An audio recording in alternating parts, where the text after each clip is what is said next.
অভিভাৱক শিক্ষক শিক্ষয়িত্ৰী আৰু মৰমৰ ছাত্ৰ ছাত্ৰীসকল জনাই আছো নৱম আৰু দশম শ্ৰেণীৰ কাৰণে খুবেই গুৰুত্বপূৰ্ণ এটা খবৰ যে নৱম আৰু দশম শ্ৰেণীৰ কাৰণে Assam state school education board যাত আগত যি সেৱা আছিলে এতিয়া ASSEB হৈ গৈছে তাৰ ফালৰ পৰা এটা গুৰুত্বপূৰ্ণ নোটিছ আহিছে যে নৱম আৰু দশম শ্ৰেণীৰ ছাত্ৰ ছাত্ৰীসকলে বিশেষকৈ ইংলিছ বা ইংৰাজী সাবজেক্টৰ কাৰণে এটা বিশেষ পৰীক্ষা দিব লাগে মোবাইলৰ জৰিয়তে স্পোকেন ইংলিছ তো এই পৰীক্ষাৰ সময়সূচী তেওঁলোকে প্ৰকাশ কৰিছে তো সেই সময়সূচী কেতিয়াৰ পৰা কেতিয়ালৈ পৰীক্ষাবিলাক দিব লাগিব আপোনালোকে চাই ল'ব কাৰণ এই পৰীক্ষাটো যিসকলে বিশেষকৈ HSLC 2026ত অৱতীৰ্ণ হ'ব তেওঁলোকৰ কাৰণে খুবেই গুৰুত্বপূৰ্ণ কাৰণ ইয়াৰ পৰা ইংলিছৰ যি 10 নম্বৰৰ প্ৰেক্টিকেল থাকে ইয়াৰ পৰাই দিয়া হয় গতিকে ভালকে এই পৰীক্ষাটো ছাত্ৰ ছাত্ৰীসকলে দিব লাগিব লগতে আগত যি সেৱা স্পোকেন ইংলিছ এপ আছিল হেতু বৰ্তমান নাই এতিয়া হেতুৰ নামটো পৰিৱৰ্তন কৰা হৈছে আৰু শিক্ষক শিক্ষয়িত্ৰীৰ কাৰণেও এটা গুৰুত্বপূৰ্ণ কথা আছে গতিকে আপোনালোকে হেহলৈকে ভিডিওটো ভালকে চালেহে সম্পূৰ্ণ কথাখিনি বুজি পাব ষ্টেট স্কুল এডুকেশ্যন বোৰ্ডৰ ফালৰ পৰা আহিছে নোটিছখন it is for information of all the concerned head of the institutions affiliated under the Assam state school education board division 1 that in regard to the spoken English 2 central tests will be conducted by ASSEB Division 1 for both class 9 and 10. All the schools are directed to take necessary steps accordingly. The schedule of the tests are as follows. অর্থাৎ ASSEB ফালৰ পৰা সকলো শিক্ষানুষ্ঠানৰ যিসকল প্ৰধান শিক্ষক আছে বা মুৰব্বী আছে তেওঁলোকলৈ এই নোটিছখন পঠাইছে যাতে তেওঁলোকে নৱম আৰু দশম শ্ৰেণীৰ ছাত্ৰ ছাত্ৰীসকলক এই পৰীক্ষাটো দিয়াৰ কাৰণে যি দৰকাৰী পদক্ষেপ ল'ব লাগে সেইখিনি কৰে আৰু তাৰ শিডিউলটো তলত দিয়া আছে চাব পাৰিছে ক্লাছ 9ৰ সেন্ট্ৰেল টেষ্টটো অনুষ্ঠিত হ'ব প্ৰথম সেন্ট্ৰেল টেষ্ট 11 আগষ্টৰ পৰা 16 আগষ্টলৈকে তো এই 11 আগষ্টৰ পৰা 16 আগষ্ট 2025ৰ ভিতৰত প্ৰথম সেন্ট্ৰেল টেষ্টটো দশম শ্ৰেণীৰ ছাত্ৰ ছাত্ৰীসকলে দিব লাগিব আৰু সেকেন্ড সেন্ট্ৰেল টেষ্টটো অনুষ্ঠিত হ'ব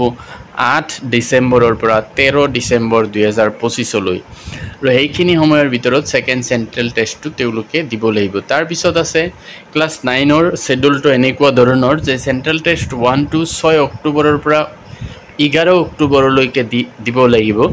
2025 আৰু দ্বিতীয় যেটো সেন্ট্ৰেল টেষ্ট হ'ব এটো 5 জানুৱাৰীৰ পৰা 10 জানুৱাৰী 2026ত দিব লাগিব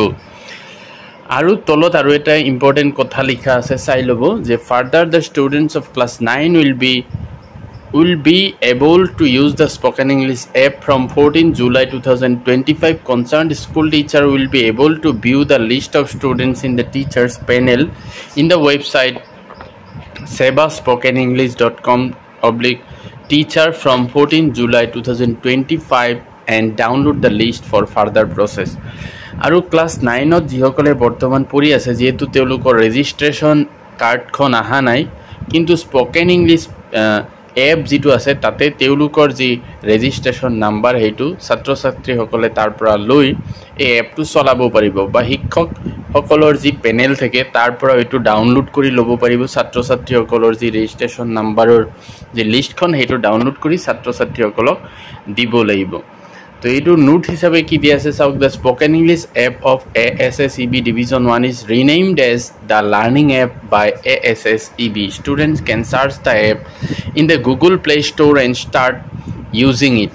আৰু ছাত্ৰ ছাত্ৰী সকলে আগত যি সেৱা স্পোকেন ইংলিছ এপ বুলি আছিল হেতু এতিয়া নাই এটো নতুনকৈ নামকৰণ কৰা হৈছে the learning app by ASSEB আৰু এনেকৈ Play Storeত সাৰ্চ কৰিলে এই এপটো আহিব one new app ASSEB teacher app is introduced for teacher to manage the students of class 9 and 10 in spoken English all concerned subject teachers of English are requested to download the app from the Google Play Store and register herself the website teachers panel will be discontinued after November 2025 আৰু সকলো শিক্ষাগুৰু সকলেও যিসকলে বিশেষকৈ ইংৰাজী বিষয়ৰ শিক্ষক তেওঁলোকেও ASSEB টিচাৰ এপ বুলি এটা এপ্লিকেশন থাকিব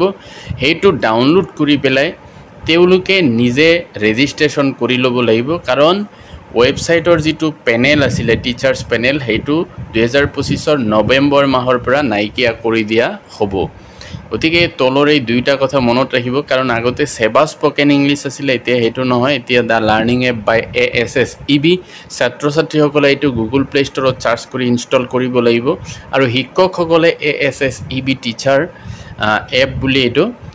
প্লে ষ্টৰৰ পৰা ডাউনলোড কৰি তেওঁলোকে ৰেজিষ্ট্ৰেচন কৰিব লাগিব তো এইখিনি আছিল গুৰুত্বপূৰ্ণ ইনফৰমেশ্যন থ্যাংক ইউ